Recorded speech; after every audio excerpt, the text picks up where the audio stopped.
Porque o presente depende do passado e para o futuro só importa o presente.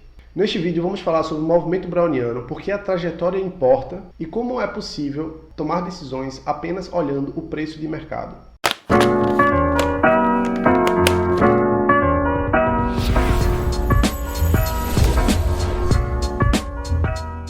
Então vem comigo aqui na tela.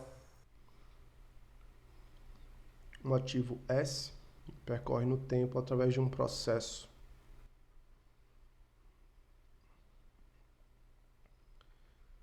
Esse aqui é o preço dele atual de mercado. Então, uma pergunta. Será que existe algum modelo matemático, uma expressão matemática que consiga representar esse comportamento aqui? Será que existe um modelo matemático que eu possa explicar isso aqui? Aqui é o mundo real e é isso que modelos fazem. Eles tentam explicar o mundo real. Então, se a gente observar aqui, temos uma tendência, um componente determinístico e temos também um componente aleatório. Volatilidade. Então, lá em 1901, o Louis Bachelier, através do seu artigo Teoria da Especulação, ele foi o primeiro a utilizar as ideias de um botânico chamado Robert Brown para poder explicar essa aleatoriedade aqui. A equação é essa aqui. Então, a variação de S, o incremento de S, é igual a μ S dt mais sigma S dw. Ah, Caio, eu não entendo nada de matemática. Calma, isso aqui eu só quero que vocês entendam as propriedades por trás disso aqui. A primeira parte dessa equação aqui representa a característica determinística que a gente observa aqui, a tendência, por exemplo. Então aqui nós temos característica determinística. Então eu vou escrever aqui determinística. Então aqui nós temos as tendências, nós temos as correlações e a propriedade importante aqui que a literatura nos traz é chamada de path dependence, dependência da trajetória. Para explicar a situação atual no qual S se encontra, que o ativo se encontra, é necessário olhar o passado. O passado possui informações relevantes para explicar a posição atual do ativo. O passado importa, a trajetória importa. É nessa propriedade que a análise técnica está sustentada, é o pilar da análise técnica. Então é por isso que às vezes bate aquela impressão que a análise técnica parece funcionar, mas ela não funciona, sabe? Os analistas técnicos, eles fazem o seguinte: o mercado está apresentando uma tendência de alta, bastante volátil, eles são especialistas em narrar o passado. Para narrar o passado é muito fácil. Então o preço apresenta uma tendência de alta, essa linha de tendência de alta aqui, com esse canal, na hora de explicar para onde o preço vai, se o preço não subir, ele cai. E se ele não cair, ele sobe. Basicamente, eles dizem isso. Como é que eles tiram a responsabilidade deles da reta, né? Porque o analista técnico, eu tenho que defender também, eles são proibidos pela CVM de operar os papéis em que eles passam análise. São restritos a isso. Apesar de muitos deles falarem que por eles operariam, mas não o fazem porque eles são proibidos por lei. Tudo bem, faz até sentido por questões de manipulação de mercado e influência de preços. Mas o que o analista técnico faz, pô? Ele fala, olha, então pela essa projeção de Fibonacci aqui, se ele subir, o alvo é aqui. E se ele cair, ele cai até aqui. Aí ele dá dois alvos lá e aí o preço passa. Digamos que o preço cai. Aí ele vai lá no chat no YouTube e fala, quem foi que pegou essa venda aqui? Fala no chat aí, pessoal, quem pegou essa venda? Aí a gente tem uma coisa chamada viés do sobrevivente. Porque ninguém gosta de entrevistar aqueles que perderam na loteria. Ninguém vai procurar saber quem não sobreviveu a um acidente de avião. As pessoas gostam da narrativa do sobrevivente. Ela é interessante, é o que vende. Fala aqui, quem foi que pegou essa venda aqui, pessoal? Fala no chat aí. Para quem pegou essa venda aqui, pode fazer uma parcial aqui. Aí digamos que o preço subiu, na verdade. Ao invés de cair, ele subiu. Aí ele vai dizer, olha, pela projeção que eu fiz aqui atrás, pela essa projeção aqui de Fibonacci, quem comprou aqui, o alvo está aqui, pessoal. Vai lá no chat e comenta aí. Quem pegou essa compra aí? Comenta aí.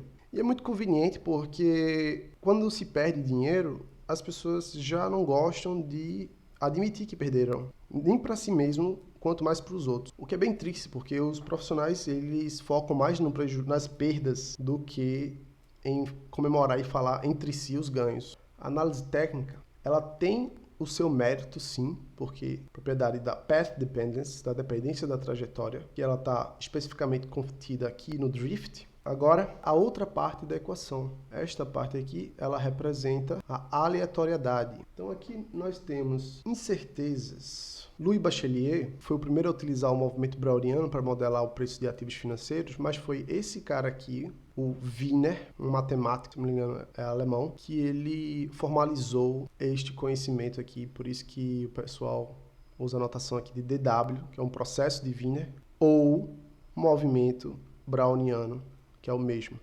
E Wiener, ele formalizou as propriedades que eu estou falando aqui, dentre várias outras, tá? A propriedade que está presente no processo de Wiener é a propriedade markoviana, propriedade de Markov. Ela fala sobre o futuro.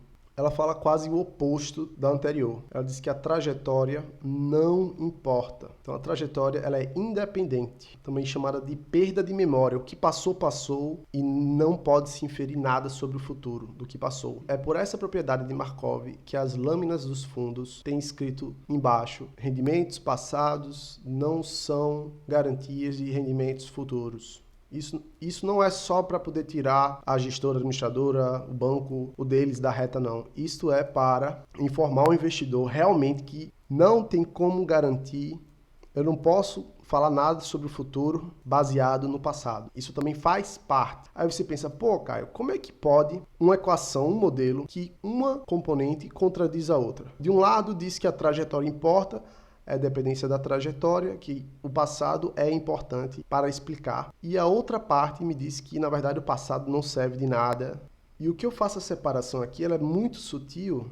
Da dependência da trajetória, ela está falando em relação passado-presente. E a propriedade de Markov, ela está se referindo ao futuro. A dependência da trajetória diz que o passado é importante para explicar o presente e a propriedade de Markov diz que a trajetória não importa para explicar o futuro. A propriedade markoviana implica que saber o preço atual do ativo já é suficiente para estimar as probabilidades futuras do ativo, independente da trajetória passada. Tudo o que eu posso falar sobre o futuro, as inferências que eu posso fazer sobre o futuro, depende do agora, do presente. Toda informação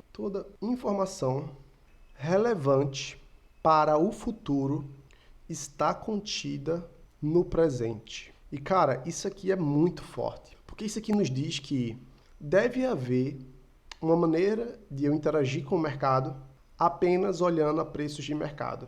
A propriedade markoviana é muito útil não só para a precificação das opções, mas também para a gente expandir nossos horizontes do que é possível fazer no mercado e de como podemos encontrar maneiras de combinar o ativo com o derivativo para montar estruturas que nos beneficiem. Aí você fala, cara, isso não faz nenhum sentido. Pô. Como é que eu vou tomar qualquer decisão apenas olhando o preço de mercado?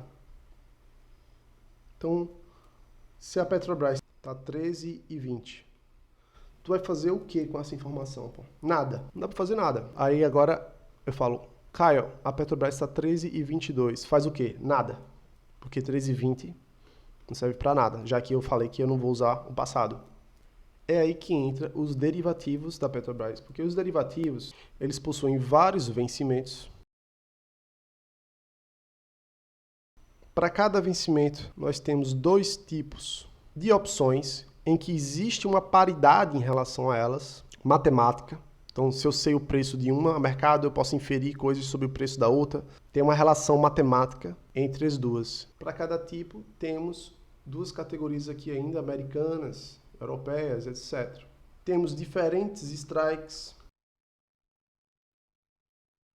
para diferentes, e cada strike para diferentes vencimentos. Então, a quantidade de informação que temos aqui e que podemos extrair referências ao ativo é muito grande. Aí você fala, calma. O derivativo, pela própria palavra, então o derivativo, por definição, ele deriva do ativo. Então aqui é a relação de causa e efeito, e não o inverso. Em 2008, por exemplo, temos evidências para acreditar que os derivativos eles tomaram conta da economia real. Os derivativos eles cresceram tanto em volume, o mercado criado para auxiliar o mercado da economia real, a princípio, e agora eles cresceram tanto que a economia real está refém dos derivativos. E isso pode causar uma inversão de causalidade. Essa linha de causa e efeito aqui, ela ficou embaçada. E eu também tenho evidências assim de experiência no mercado mesmo. Por exemplo, eu já vi o preço de puts valorizarem quando o preço da ação estava subindo no dia, a Petrobras, o que é uma coisa muito esquisita, certo? Os preços das calls, o preço de ambas estavam subindo, o que não acontece. E logo em seguida a gente teve um Joesley Day. O preço de mercado de uma opção está refletido nele, o que o mercado acha que o ativo vai fazer no futuro. Então, as expectativas futuras que o mercado tem do ativo estão refletidas no preço do agora da opção. Mas não existe só uma opção, existem várias. Então, a ideia é que você pode pegar várias opções de um ativo, vários vencimentos. Cada uma delas tem um pouco de informação, de sensibilidade do que o ativo vai fazer. Essa é a ideia, tá? No próximo vídeo eu vou falar sobre uma estratégia chamada Collar. Se você pegar o livro para entrar com uma operação dessa, você vai perder dinheiro, na melhor das hipóteses, você vai empatar. Aí tu abre o livro e tu vê a estrutura lá. Aqui é muito simples, é comprar a ação, vender uma call, ATM ou OTM, e comprar uma put, ATM ou OTM. Cara, se você for fazer isso aqui, apenas abrir o livro e montar, você vai, na melhor das hipóteses, empatar. Existe uma coisa chamada fricção de mercado. Fricções. As fricções de mercado são os custos operacionais e o spread de entrada e saída. Então, porque não adianta apenas só você ter uma ideia, só saber o que é uma opção de compra, o que é uma opção de venda, ou saber montar estruturas, não significa nada. Existe também o spread de entrada e saída, né? Aí entra complicação aqui, cara. Você precisa de robôs para entrar, você precisa de um modelo para calcular o spread de saída. Então, eu já criei outro modelo. Eu eliminei esse problema aqui, construindo uma estratégia que ela é agressora de book. Ela não é muito comum. Estratégias agressoras de book, eles falam o inverso, na verdade. Eles falam que não, tem que colocar lá, tem que esperar a sua vez na fila, tem que colocar a sua ordem, esperar a sua vez, porque senão você vai deixar dinheiro na mesa se você executar. Porque os market makers vão lá e tomam e fazem um dinheirinho sobre quem agride. Porém, se você já tem um plano de ação de entrada, saída, caso é exercido, caso não é exercido, rolagem, qual é o meu risco máximo teórico, tudo isso, metodologia, que linguagem eu vou utilizar, programação, otimização, teoria microeconômica, cara. Uma coisa muito interessante é que a estratégia que eu chamo de Arca de Noé, você dá para visualizar uma coisa de livro da microeconomia, que são as curvas de indiferença. E aí você consegue tomar a melhor decisão, maximizando a sua utilidade. Tudo isso aqui, cara, eu chamo de Arca de Noé. E por que Arca de Noé? Porque você constrói uma arca, você constrói uma operação estruturada que para o futuro você está protegido para vários cenários depois de uma tempestade. E a tempestade é justamente o ambiente de incerteza que a gente não tem como saber o que vai acontecer.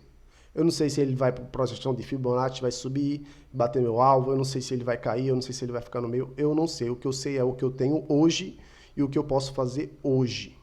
O que eu posso fazer hoje para o que pode acontecer no futuro. 100% dos cenários do futuro. O que pode acontecer?